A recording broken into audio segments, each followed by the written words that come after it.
question. So essentially, you traveled the country to find what? The worst ticketed places across Canada? What were you able to find? Well, we found a few things, Michael, and it was actually a lot of fun working on this because the data was really surprising. At the end of the day, this was essentially a data mining project. As you said, 15 million parking tickets given out the last 5 years in Halifax, Toronto, Winnipeg, Calgary, and Vancouver. And one of the most startling things was not just the most common places to get tickets, but just how much municipalities now rely on the tens of millions of dollars they're collecting off drivers for parking fines.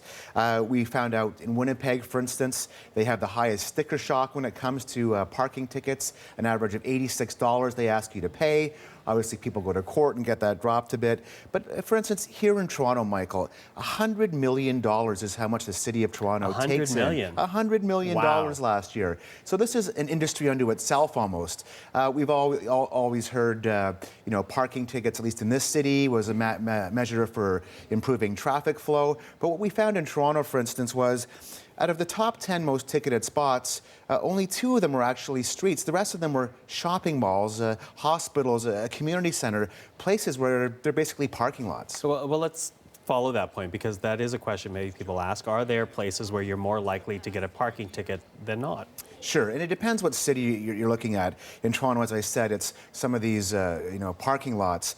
In the West Coast, for instance, Calgary and Vancouver, a lot of them are tourist attractions. The Calgary Zoo, for instance, is a very popular spot for tickets. In Vancouver, near Stanley Park, near some of the big tourist hotels. In Halifax, for instance, we found out that they have the cheapest parking tickets in Canada, but Haligonians get the most per capita.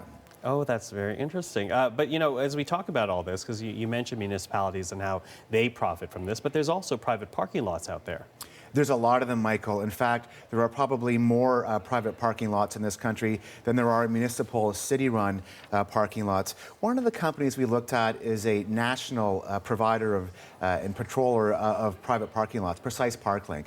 And they do about $600 million in transactions per year. A major player. Their lots are right across Canada. We looked into some of their lots and some of their what they do if people get tickets, and they're expensive ones, about $70 each, Michael. And people were telling us that if they didn't pay them, Precise ParkLink would tell them, we're going to send it to collections, it might affect your credit rating. Well, it turns out they can't do that. In fact, listen to what this lawyer says about those private parking tickets.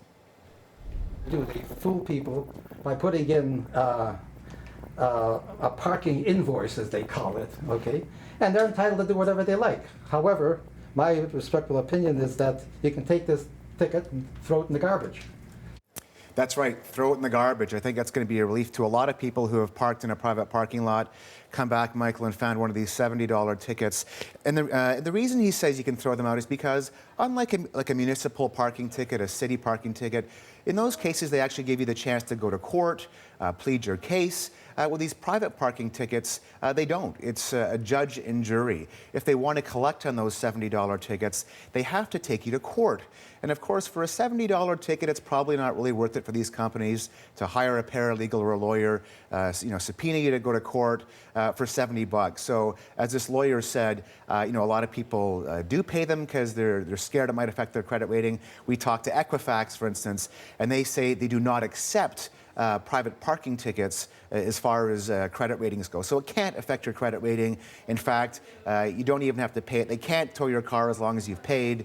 If you've gone over the meter, they give you a $70 ticket. Well, unless they want to take you to court, as this lawyer says, rip it up, toss it in the garbage. Rip it up, toss it in the garbage. So that's with private issuers. But what about people who feel that they have received a parking ticket unfairly?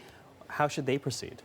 Well, again, it depends what kind of ticket it is. If it's a city ticket, of course, you can go appeal that. And that's one of the things we found out, which was really interesting. If you watch the Marketplace show tonight, we went to Winnipeg as one of the cities here, and they had what many people call bait zones. Very confusing sign where motorists say, hey, okay, it looks like it's safe to park here, when in fact it's not. And one of the cases we found was this hidden crosswalk or ghost crosswalk, which is actually one of the most ticketed stretches in Winnipeg. They were getting a lot of money, almost $100,000 a year on these parking spots, where the sign clearly said, you can park up to the sign, but the city would come back and say, well, actually, there's a hidden crosswalk there. It was basically just a curb cutout.